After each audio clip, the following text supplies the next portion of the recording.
Hey guys, welcome back to my channel. Today's video, I'm going to be decluttering my kids' closet, but since most of this is just me going through all of their clothes, I thought that that might be a little bit boring to watch. So while I'm gonna do this, I'm also gonna give you guys 5 decluttering tips to declutter the KONMARI way. The very first thing I wanted to give to you guys is dress for the occasion. And what I like to do when I'm decluttering is dress in something that I can move around in and isn't restricting, but I always feel so much more productive when I look good. And if I just wear like my pajamas or a worn t-shirt, I'm much more likely to feel lazier. When you're trying to get a job done like decluttering, you definitely don't want to feel lazy. So dress in a way that's going to make you feel good and motivated.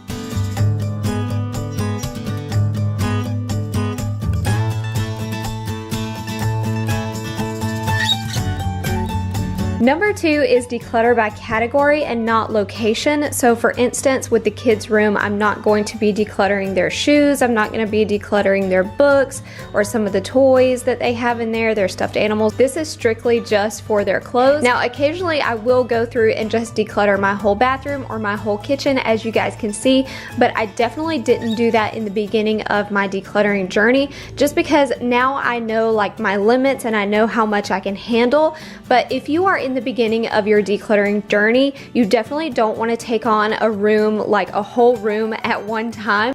You want to separate it by category. So instead of decluttering your entire kitchen, maybe you'll just do the dishes that day, or just do the Tupperware, or maybe you'll just do the dish towels, things like that. It makes it so much easier and you don't get overwhelmed when you're trying to declutter that way. But when you first start out, or you're a person who can't focus on something for a long period of time, you definitely want to just declutter very small things at a time.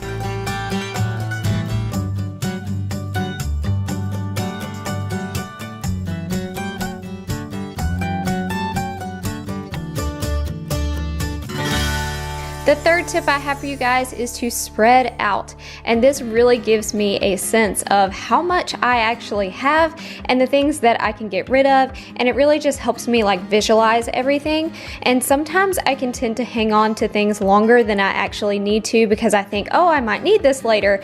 But when you can actually see, wow, I already have like let's just say 10 black shirts, you realize that you actually could get rid of some of them. You could maybe narrow that down to 5 or even 3 black shirts. Or like when I was decluttering my kitchen, I realized I had 2 jars of cinnamon, something that I rarely use, and so I set one aside and sent it to my mom's house.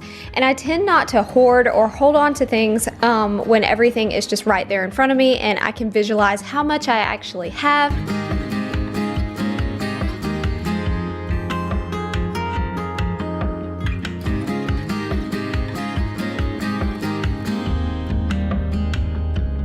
So the fourth tip I have for you guys is 4 questions I always ask myself when I'm decluttering. The first thing is, do I need this? The second thing is, how often do I use this? The third thing is, does this bring me joy? And the fourth thing is, does this bring me sadness? If I haven't been using something in like 6 months to a year, depending on what it is, I will get rid of it. And obviously, if I need something, I'll keep that. The next question is, does it spark joy? If it does, I'll keep it. And if it brings me sadness, I get rid of it. I am such a stickler for this rule.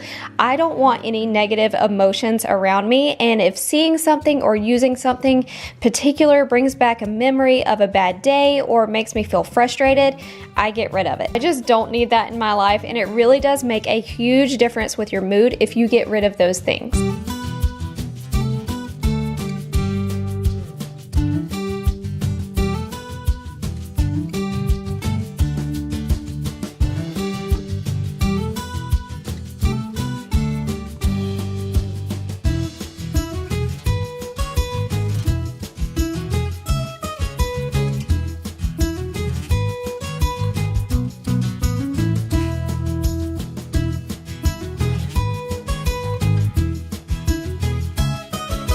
Number 5 is the one that I might say I am most passionate about, and is something that I didn't even do in the beginning of my decluttering journey. But I've actually found it is so crucial to the decluttering process that I definitely had to mention it to you guys, because I don't think I've ever mentioned this on my channel before. When decluttering the KonMari way, she talks about thanking the object for doing its job before discarding it. So I'm not gonna lie, in the beginning of my decluttering journey, I thought this was so stupid and I didn't do this. But my word for 2018 is grateful. Like, that is my theme for 2018. And this has honestly brought out a whole new side to me. And as a Christian, I like to choose to thank God for the item instead of like thanking the item itself.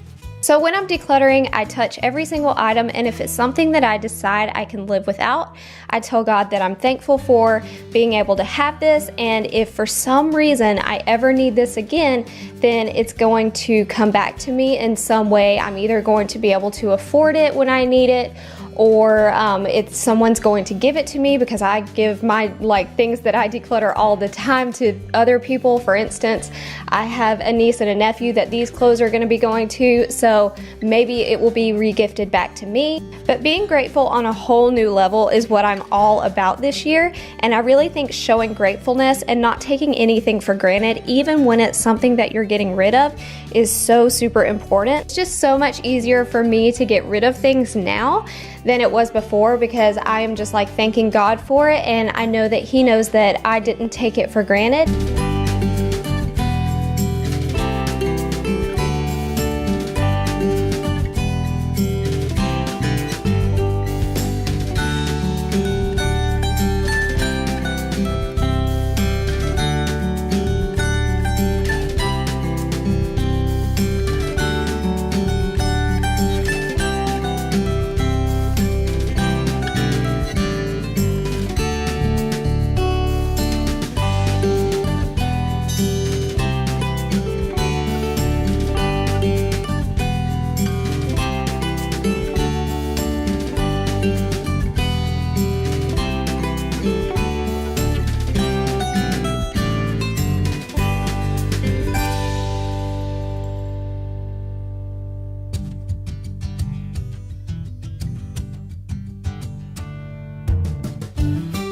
So I hope you guys enjoyed this video. Please leave it a thumbs up. I hope this video motivated you guys watching me clean, but it also motivated you guys and gave y'all some tips that you can actually use when you're decluttering.